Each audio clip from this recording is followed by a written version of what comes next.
Se participar desse momento, deixa um beijão no coração de vocês, gratidão, parabéns. Quero então refletir nessa manhã no texto que faz parte do texto base, que é o texto de Isaías 45, e quero então fazer uma exposição do versículo 1 até o versículo 7. Isaías 45, versículo 1 ao versículo 7, farei a leitura na Nova Versão Internacional. Faço a leitura, apresento ligeiramente o contexto do texto e depois já vou para a aplicação dos versículos que nós acabamos de ler. Aplicações para a nossa vida, para o nosso cotidiano, para as nossas dificuldades, porque esse texto é um texto brilhante e uma temática incrível. Não há outro Deus, não há alguém que possa nos amar, nos acolher, nos abraçar, cuidar das nossas vidas. E o convite para você nessa manhã é que você já saia daqui com essa convicção: não há outro. Não precisa procurar jeitinho, não precisa correr atrás de pessoas, porque até um imperador é usado por Deus quando ele decide atingir com seu amor, como alvo da sua graça, o seu amado povo. Diz assim o verso 1: assim diz o Senhor ao seu ungido, a Ciro, cuja mão direita seguro com firmeza para subjugar as nações diante dele e arrancar a armadura de seus reis, para abrir portas diante dele, de modo que as portas não estejam trancadas. Eu irei adiante de você e aplainarei montes, derrubarei portas de bronze e romperei trancas de ferro. Darei a você os tesouros das trevas, riquezas armazenadas em locais secretos, para que você saiba que eu sou o Senhor, o Deus de Israel, que o convoco pelo nome. Por amor de meu servo Jacó, de meu escolhido Israel, eu o convoco pelo nome e concedo-lhe um título de honra, embora você não me reconheça. O texto base dessa conferência: eu sou o Senhor e não há nenhum outro, além de mim não há Deus, eu o fortalecerei, ainda que você não tenha me admitido, de forma que do nascente ao poente saibam todos que não há ninguém além de mim. Eu sou o Senhor e não há nenhum outro. Eu formo a luz e crio as trevas, promovo a paz e causo a desgraça. Eu, o Senhor, faço todas essas coisas. Pai, por favor, por misericórdia de nós, aplica a Tua palavra ao profundo do nosso ser. Se revela a nós mais uma vez, assim como já se revelou por intermédio das canções, da poesia, da condução dessa celebração. Agora, por intermédio da Tua palavra, fala com a gente e que saiamos daqui com o nosso coração ainda mais fortalecido. Essa é a nossa oração e juntos a fazemos em Cristo Jesus. Amém. Leitura do texto, agora uma apresentação do contexto, porque antes da gente fazer a aplicação desse texto, nós precisamos entender o que está ao redor dele. A isso chamamos de contexto. Mania de professor, não tem para onde correr. Primeira coisa que nós identificamos ao ler o versículo 1 é que nós temos um personagem sendo inserido que já nos dá uma possível datação desse texto. O texto começa dizendo no versículo 1: assim diz o Senhor ao seu ungido, a Ciro. Agora nós temos uma mudança no mundo antigo. Depois da Babilônia, um império proeminente, com muita força, que governou vários lugares, o chamado Antigo Oriente Próximo, a Babilônia caiu. Havia uma promessa, de fato, até por intermédio das profecias, que a Babilônia em algum momento iria cair. Chegou o cumprimento dessa promessa. Ciro, chamado o Grande, assume o governo de todo o Antigo Oriente Próximo. É uma marca significativa, porque a Pérsia agora iria dominar aproximadamente 200 anos. A Pérsia foi, no Antigo Oriente Próximo, um dos principais impérios existentes. Só caiu depois, lá próximo de 330, com Alexandre o Grande. Mas agora, nesse contexto, nós temos algo muito marcante: a libertação, ou chamado Edito de Ciro, para que os povos que estavam debaixo do Império Babilônico pudessem retornar. Aqui nós temos a presença da resposta de Deus, depois de um tempo da ausência do seu falar.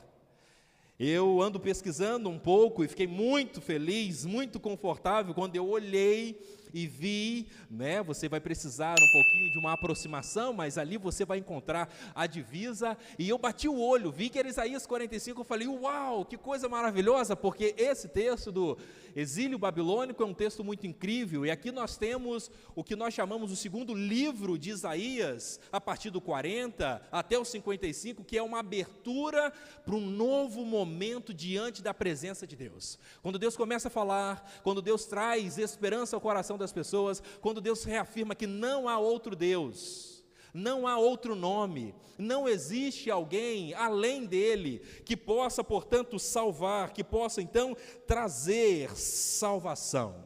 Ciro conquista a Babilônia e todo o antigo Oriente Próximo, e depois dá continuidade às suas conquistas e libera. E agora essa é uma palavra onde nós nos encontramos num contexto onde os exilados podem retornar para Judá. Podem retornar para Judá para reconstruir o templo. Podem retornar para Judá para reconstruir as suas casas. Podem retornar para Judá para reconstruir a sua esperança. Podem voltar para o lugar de onde foram arrancados.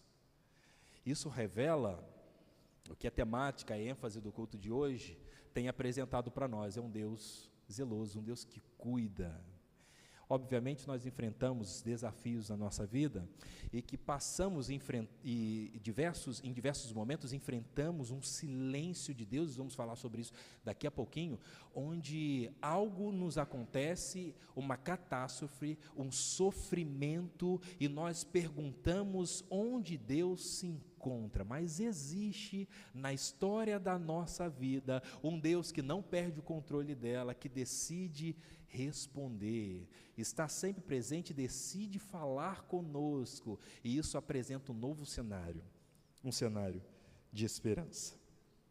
Vamos, portanto, aos ensinamentos desse texto diretamente ao nosso coração. Primeira coisa, que é um tempo determinado por Deus para a sua resposta chegar até nós. Anima o seu coração. Se você está numa situação desconfortável, de sofrimento, sem entender perfeitamente, a sua vista está meio turva, algo está meio nebuloso, há um tempo para a resposta de Deus chegar até nós. Ei, que coisa maravilhosa é saber que o deserto que nós enfrentamos, ele tem um tempo determinado.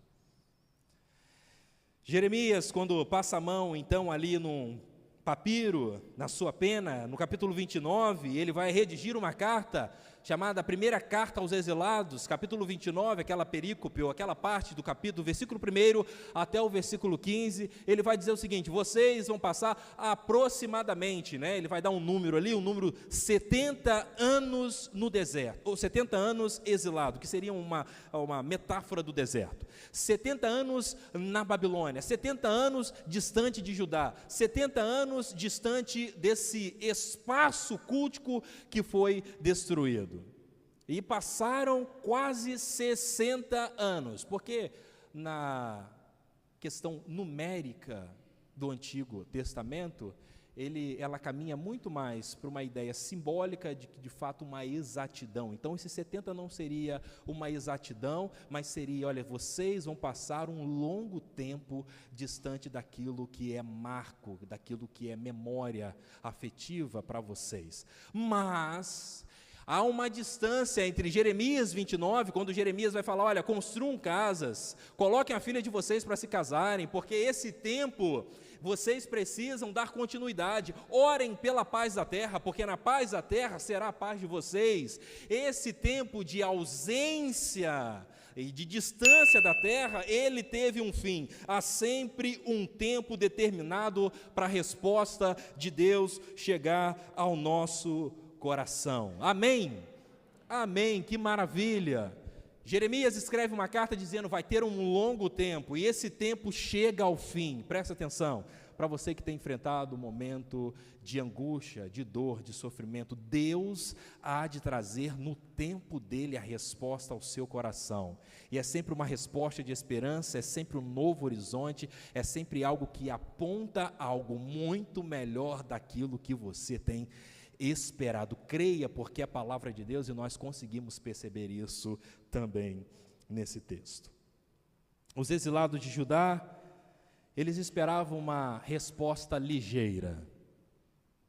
Há um homem chamado Hananias, que se levanta como profeta, isso no capítulo 28 de Jeremias, e ele começa a datar, olha, não, fica tranquilo, o pessoal já foi levado para a Babilônia, mas daqui a pouquinho o pessoal está de volta, isso vai ser tranquilo, vai ser moleza, estalar de dedos, está todo mundo de volta. E aí na Babilônia, ou seja, não em Judá, em Jerusalém, mas na Babilônia, o pessoal começa a acreditar nisso.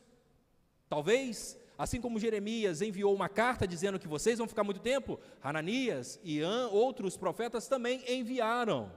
E aí no final, no versículo 15 de Jeremias 29, ele termina exatamente dessa forma: vocês levantaram profetas na Babilônia. Porque nós não temos paciência em esperar a voz de Deus, em esperar a resposta de Deus, e a gente começa a dar o quê? O que a Bíblia não trata dessa forma, mas para nós culturalmente é chamado de jeitinho brasileiro. Nós vamos caçando as respostas humanas. Olha, se eu falar com fulano, nossa, fulano, olha, no cargo de chefia, ele vai me dar uma resposta que vai solucionar o meu problema. Olha, se eu mandar um e-mail e copiar ciclano, olha, fique tranquilo que se eu tiver aquele cafezinho, aquele almoço com aquela pessoa, nós levantamos profetas, nós erguemos soluções que fogem daquilo que Deus deseja para nós. Tenha paciência em esperar aquilo que Deus deseja fazer na sua vida. Os exilados de Judá esperavam uma resposta ligeira, e a voz de Deus, via profecia, veio por intermédio de Jeremias, dizendo: vai ser um tempo longo. Os exilados procuravam um culpado, e diante de todo o sofrimento, nós procuramos culpados. E nunca somos nós. Já reparou isso? Não, eu acho que foi o esposo. Não, eu acho que foi a esposa. Não, eu acho que foi fulano. Não, foi o gerente que fez isso. A gente vai caçando. E aí, novamente, por intermédio de uma voz profética, agora lá no exílio, por intermédio do profeta Ezequiel, o Gerhard von Rad vai dizer que Ezequiel é um teólogo do exílio, porque ele faz o seguinte: ei, vamos lembrar, deixa eu refrescar a memória de vocês. Lembra quando vocês voltaram as costas para Javé nesse período? Olha aqui, lembra quando vocês se inclinaram a Baal aqui? Lembra quando vocês adoraram a Xerá aqui? Não, peraí, então a culpa é de quem nesse negócio? A pergunta fica, então a gente está no exílio por culpa nossa mesmo. Não, é isso aí que eu queria conscientizar. Mas o Ezequiel fala o seguinte: olha, não fiquem presos na culpa. Está aqui algo muito interessante, que às vezes no momento de dor e angústia, nós corremos para as extremidades. Ou a gente acha um culpado, ou a gente se culpa demasiadamente. O que o Ezequiel faz é, olha, se arrependam, mas saibam que Javé não se prende a um templo dentro de uma estrutura religiosa lá em Jerusalém. Onde que Javé está? Javé também está aqui, às margens dos rios Quebar, dos rios da Babilônia, nas proximidades de Nipu. Onde vocês estão? É Ezequiel, então, que vai fazer esse despertamento, essa orientação com relação à perspectiva deles. Um grupo pensava, olha, eu acho que o culpado é o Josias. Sabe por quê? O Josias fez uma reforma que ele limpou todas as divindades da nossa terra. Então, sabe o que aconteceu? Os deuses ficaram altamente irados. É isso? Nós vamos invadir, vamos acabar com aquilo tudo e vamos usar os babilônios. O outro grupo começava a levantar culpados. Olha, se não foi o rei, a reforma josiânica, foi um outro problema. Não, foram os sacerdotes, não, foram os profetas, porque as acusações que eles faziam não tem como. As divindades certamente ficaram muito chateadas. Mas é importante perceber, o que o Ezequiel faz? Refresca a memória deles e eles então são conscientizados do pecado, se arrependem e percebem a presença de Deus mesmo no momento da angústia. Há um tempo de silêncio entre o Jeremias, o Isaías e um novo personagem aqui, o Ezequiel. Mas esse tempo de silêncio, ele é um lugar de duas coisas pelo menos.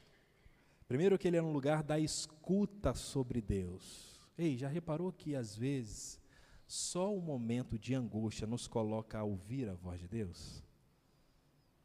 Que quando nós está tudo muito bem, conseguimos trocar, pegar o carro 2025, nossa, fresquinho, não vou nem tirar o plástico.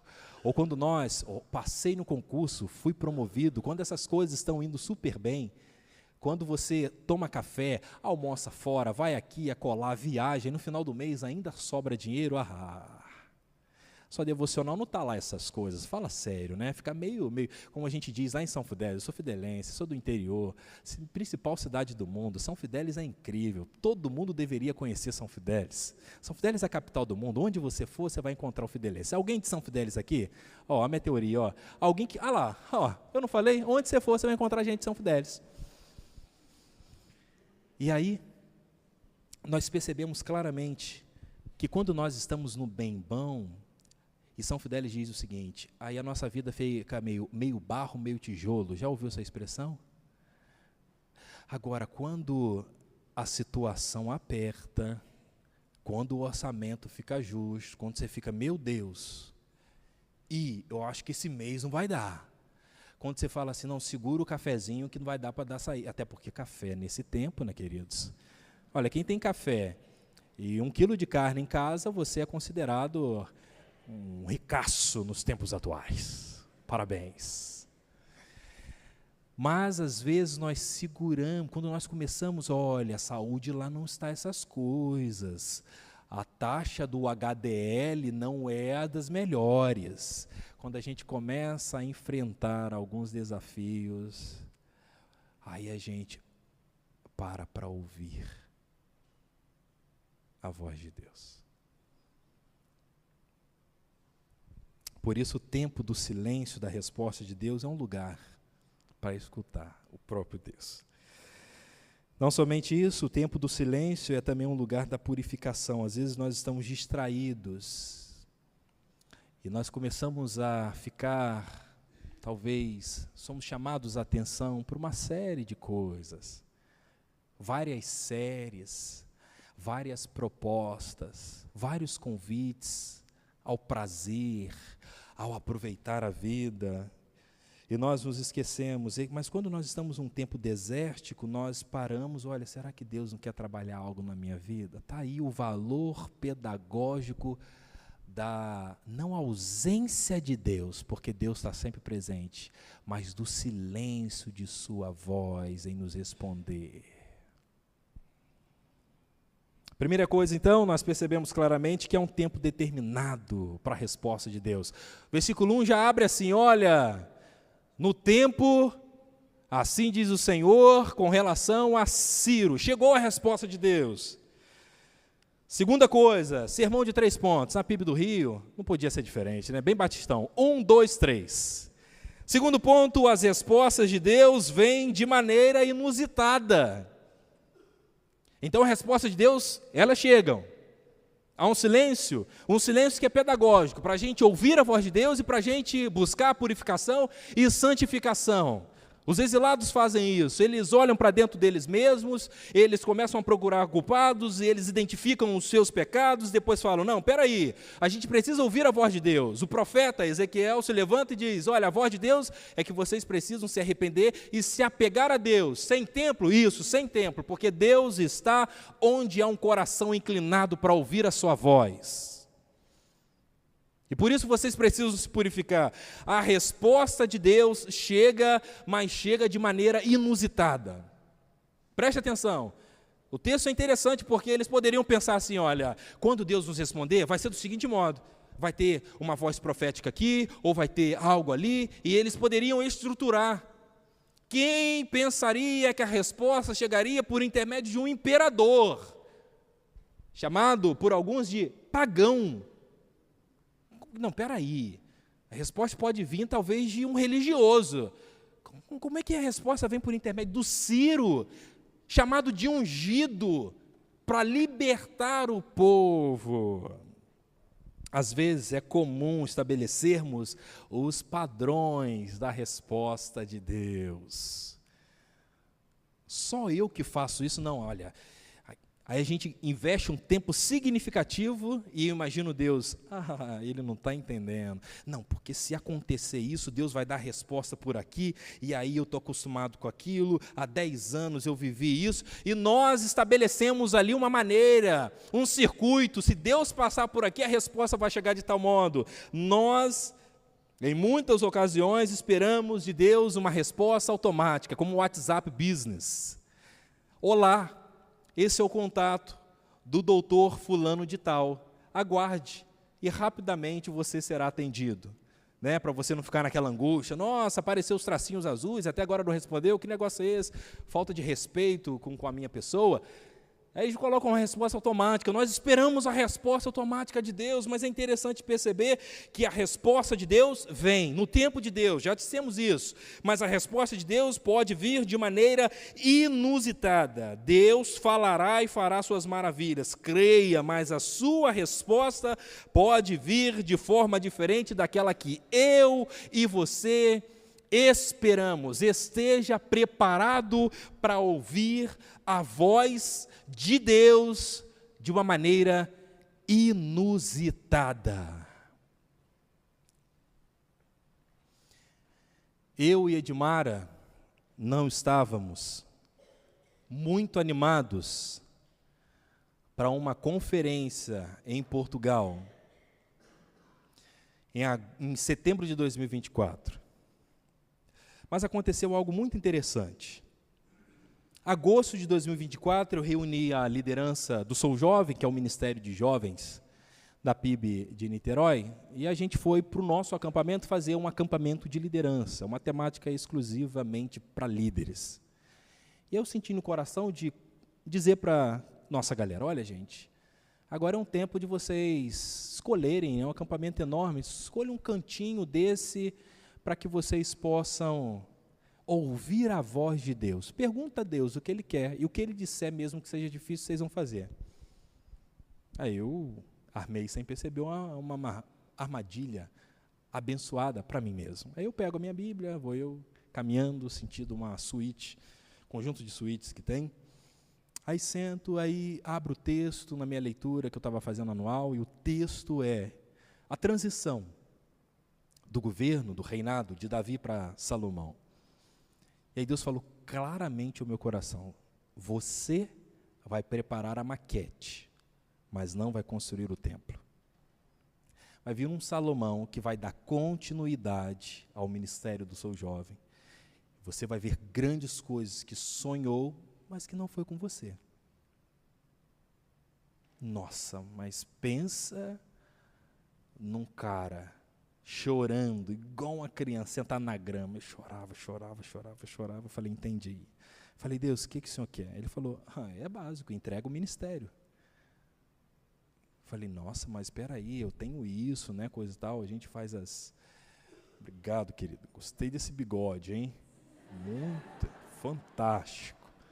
Se não tivesse feito o trabalho de depilação aqui, eu tentaria esse projeto. Pois bem, eu falei, Deus, o ministério não é meu, é do Senhor. Entreguei o ministério no meu coração. Obviamente, Deus não tinha dito quando isso aconteceria, mas falou, entrega no seu coração. Porque aí você tem condições de perceber com nitidez aquilo que eu vou te falar. Aí nós vamos para Portugal, e aí, em Portugal, de maneira inusitada, Deus começa a nos responder. Uma conferência para líderes de jovens do GKPN, e dentro do GKPN um grupo, o GYM, Global Youth Movement.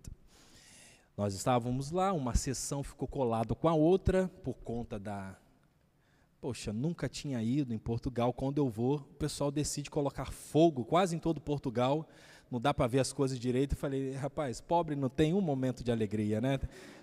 Chego lá, cheiro de queimado, não dá para ver, foi em Porto, uma lindeza, né? E aí tudo fumaçado assim, de mana vai tirar as fotos, parece que eu sumo também nas fumaças. Eu falei, não está certo esse negócio, gente, usem os caminhões. Aí o pessoal na Europa, eles são interessantes, veio o avião da Grécia, coisa e tal, e aí deram conta lá, nos últimos dias a gente conseguiu ver alguma coisa, senão as fumaças. Mas, fechando esse parênteses, nós estamos lá em Portugal, onde não estávamos muito animados, e falamos isso abertamente para o pastor Pascoal. Olha, pastor, a gente não estava muito animado para ir. A gente é do interior, o negócio nosso aqui, minha irmã, é comer galinha caipira. Fazer o quê? Lá no outro continente, 12 horas de viagem, tempo de dar uma trombose nas pernas, para que viajar isso tudo? Mas fomos, beleza, chegamos lá, ouvimos a voz de Deus de maneira inusitada. Eu não esperava ouvir a voz de Deus desse jeito. Uma sessão ficou colada com a outra, por conta das queimadas, atrasou o primeiro horário do culto, o horário do segundo, aí eles disseram assim, gente, pode fazer o seguinte, saiam por aqui mesmo, na arena mesmo, comam alguma coisa e volta. Aí Edmar, meu amor, delicado, estômago pequenininho, meu amor, tem uma banana aqui, eu me resolvo, você quer também a outra que tem? Eu falei, meu amor, uma banana para mim? Meu amor, só se fosse uma dúzia, eu conseguiria passar a tarde. Aí saí caçando lugar assim, a primeira e única vez que eu almocei separado dela na conferência. Ela, vou ficar aqui. Eu falei, eu vou sair na minha correria. Aí saí. Aí encontrei 3 jovens, um pastor português, um jovem que é brasileiro de BH, que estava plantando igreja lá, e um outro jovem, filho de imigrante. Aí vocês estão procurando lugar para comer? Eu não conheço nada aqui, eu posso entrar aí no time de vocês? O pastor português, pode, vem cá, acompanha a gente, coisa e tal, com aquele sotaque legal, né, dos portugueses. Aí eu fui atrás deles. Aí sentamos, comemos, cada um pagou a sua, e a amizade continua. Depois, um jovem, literalmente do nada, que estava com a gente, levanta, olha nos meus olhos e fala, se Deus te mandar para Portugal, não hesite em vir. Eu falei, que isso, eu sou baptista, um negócio desse não cola comigo. Espera aí. Eu estou em igreja batista desde o ventre. A revelação assim, não, eu preciso de confirmação. Vamos lá, né? Igual o Gideão, né? Vamos lá. Depois disso, estamos ouvindo uma mensagem na conferência do Michel Piragini, que é filho do pastor Pascoal, pregou lá, sobre avivamento. Vai começar na Europa, por intermédio de Portugal. Edmara me olha e fala, amor, você está sentindo que a gente vai estar inserido nesse contexto? Eu falei, meu amor, eu estou sentindo. Ela, eu não sei como, mas Deus está falando no meu coração. Eu falei, está falando no meu também. Segundo sinal. Terceiro sinal, vamos para o norte de Portugal, Braga. Eu ia pregar na igreja de Guimarães, aí um colega apresentou Braga, tudo mais. Aí a gente termina de conhecer a igreja, o espaço, chega uma senhora, fala assim, você é do Brasil? Sim, sou de Niterói, sim, da PIB de Niterói, vai reduzindo o filtro assim, até chegar ali no contexto da sua realidade. Eu não conheço a PIB de Niterói, fui o pastor Fanini, falei isso mesmo, tudo mais, fui do ano tal, bacana, tudo mais, eu sou recente lá. E aí ela fala assim, da próxima vez que vier, venha, olha nos meus olhos, fala isso, venha para ficar. Eu falei, gente, não tem dinheiro nem para vir, quanto mais para ficar. Não está entendendo? Terceira vez. Voltamos de lá, Deus já tinha falado em agosto, larga o ministério, porque agora você vai tentar o sanduíche doutorado, né, o doutorado, sanduíche, ao contrário. E aí, eu mando um e-mail para uma professora da universidade. Eu pensava que ela estava na Universidade Nova de Lisboa. Mandei por e-mail da Universidade Nova de Lisboa, ela me responde, Douglas, como é que você achou esse e-mail?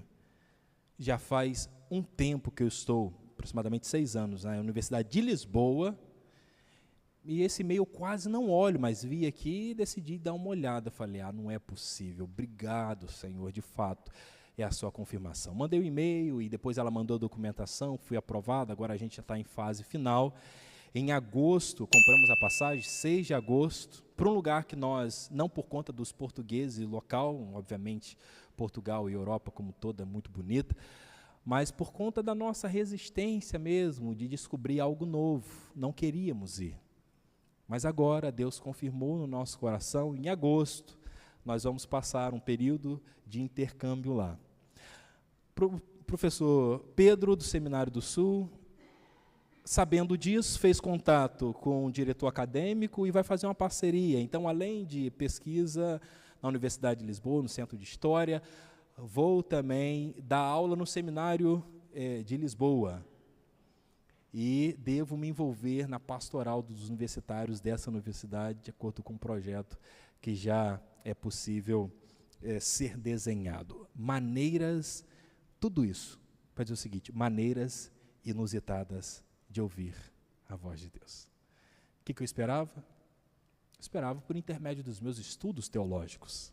Eu sou baptista, alguém chegar, 2 pessoas, dar esse direcionamento, um e-mail meio que trocado acontecer, eu não esperava por isso. Mas eu quero te preparar e dizer que Deus pode te responder de uma maneira inusitada. Deus pode usar um profeta, mas pode usar também um imperador ímpio. E por que ele faz isso? Versículo 2 diz: eu irei adiante de você e aplanarei montes, derrubarei portas de bronze e romperei trancas de ferro. Deus faz isso pelo menos por 2 motivos. Primeiro, versículo 3, para que você saiba que eu sou o Senhor. Primeiro motivo é para que a verdade do senhorio de Deus seja revelado a nós. Deus usa até o imperador ímpio para revelar o senhorio e que ele deseja ter o relacionamento conosco. Deus usa um Ciro. Deus pode usar qualquer coisa e pessoa dentro da sua proposta de uma resposta inusitada que foge ao nosso controle. Primeiro, porque para revelar o seu senhorio, que és um Deus de relacionamento. O texto vai exatamente evidenciar isso. Para que você saiba que eu sou o Senhor, o quê? O Deus de Israel. Senhorio, o Deus de Israel que o convoca pelo nome. Deus nos chama pelo nome. Deus deseja ter um relacionamento. A resposta inusitada de Deus, vindo por intermédio de um ímpio, nos causa espanto, mas o projeto original de Deus é para revelar o seu senhorio e revelar o seu caráter de um Deus relacional.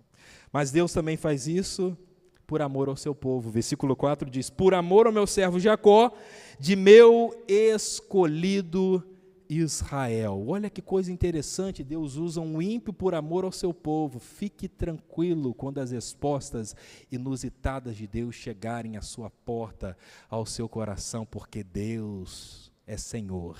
Deus deseja ter um relacionamento. E olha que coisa maravilhosa, Deus nos ama.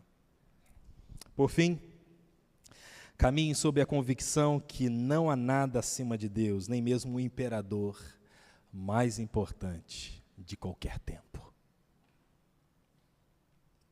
Por que Deus pode usar um imperador? Porque ele está acima de tudo e de todos. Todas as dinastias dos egípcios passaram. Nabopolassar passou, no caso da Babilônia. Nabucodonosor passou. No caso da Pérsia, Ciro o Grande passou. Xerxes passou. No caso do Império Grego, Alexandre o Grande passou. No caso dos romanos, os Césares passaram. Os imperadores desse tempo, os homens poderosos desse tempo também vão passar, mas Deus permanece para sempre. Amém? Por isso, versículo 5 diz: eu sou o Senhor e não há nenhum outro, além de mim não há Deus. Eu o fortalecerei ainda que você não tenha me admitido, de forma que do nascente ao poente saibam todos que não há ninguém além de mim. Eu sou o Senhor e não há nenhum outro. Eu formo a luz e crio as trevas, promovo a paz e causo a desgraça. Eu, Senhor, faço todas as coisas. Logo, não há outro. Nada foge do seu controle. Caminhando para o desfecho, para a conclusão, eu quero fazer uma afirmação de que a sua vida está nas mãos desse Deus. Sua vida não está nas mãos de um gerente, de um líder, de um familiar. Sua vida está nas mãos de Deus. Eu, quando comecei a estudar, ainda no mestrado, a teologia dos salmos de lamento, temos lamentos individuais, lamentos comunitários, e passou a chamar a minha atenção algo muito notório nesses salmos, tanto os individuais quanto os comunitários. Era que os salmistas, os orantes, eles, no momento sem solução, sem resposta e diante de poderosos, eles olhavam para Deus e diziam: Senhor, age em meu favor, porque eu não tenho condições. E a resposta de Deus vinha claramente à oração dos seus servos. Eu aprendi e tenho conversado, ensinado pessoas a fazer uma oração que é frase, mas que tem me abençoado demais. Pai, eu não tenho condição alguma de lutar sozinho com isso. Seja o meu justo juiz. A nossa conclusão, visto que são 3 pontos, a conclusão também eu quero concluir com 3 pontos. Primeiro, pelo fato de não existir outro, nada foge do seu controle. Só existe Deus. E esse Deus governa a sua vida. Esse Deus, por mais escandaloso que possa parecer, para qualquer mentalidade religiosa, Ele decidiu morar dentro de você. Gente, que privilégio. Segundo ponto da nossa conclusão, que é algo muito interessante, a compreensão da existência de um único Deus nasce depois do silêncio do próprio Deus. Na teologia do Antigo Testamento, nós temos um divisor de águas, pré e pós-exílio. Pré-exílio, reconhecimento de várias divindades. Pós-exílio, é o texto. Não existe outro. Terceiro, quero lhe convidar a entregar toda a sua ansiedade ao Senhor, pois a resposta dele virá. Amém? Olha, não vai vir do jeito que você espera. Não vem no tempo que você marcou lá na sua agenda do Google. Mas ela vem, certamente. Para isso, precisamos então seguir o conselho de Paulo, quando escreve aos Filipenses, no último capítulo: não andem ansiosos por coisa alguma, mas em tudo pela oração e súplicas. E com ação de graças, apresente seus pedidos a Deus. Como resultado, e a paz de Deus, que excede todo entendimento, guardará o coração de vocês. Que Deus maravilhoso, cuidadoso, zeloso, que ampara a nossa vida. Eu quero orar com aqueles que estão enfrentando um momento de silêncio da parte de Deus. Estão enfrentando uma dificuldade. Se você quer colocar a sua vida, as suas dores, preocupações sobre a saúde, sobre a família, sobre o trabalho, nós vamos orar. Alguém, nessa manhã, quero convidar você a vir aqui à frente. Pode vir. Mais alguém? Nós vamos orar juntos. Sai do seu lugar, vem aqui à frente, nós vamos colocar as nossas dores. Olha, tem um texto de Pedro que diz, olha, lançando sobre ele toda a nossa ansiedade, porque ele tem cuidado de nós. Deus continua presente, mesmo quando nós não conseguimos discernir a sua voz. Olha, eu não consigo olhar e identificar pela face o que está no coração de vocês. Mas a boa notícia E a verdade bíblica é que Deus sabe aquilo que vai no profundo do coração de vocês. E eu tenho, a partir dos momentos de silêncio de Deus, também comecei a me apegar a um salmo de que Deus não despreza um coração quebrantado. Gente, que verdade maravilhosa. Ele olha um coração quebrantado, opa, eu vou dar atenção. Ele não vira as costas. Então, às vezes a gente fica preocupado de chorar diante das pessoas, de compartilhar as nossas dores, até mesmo de vir à frente com relação a um apelo. Mas são essas decisões que agem também para que consigamos perceber a ação de Deus em nosso favor. Eu queria lhe dar esses primeiros minutos para você que está aqui, você que está no banco.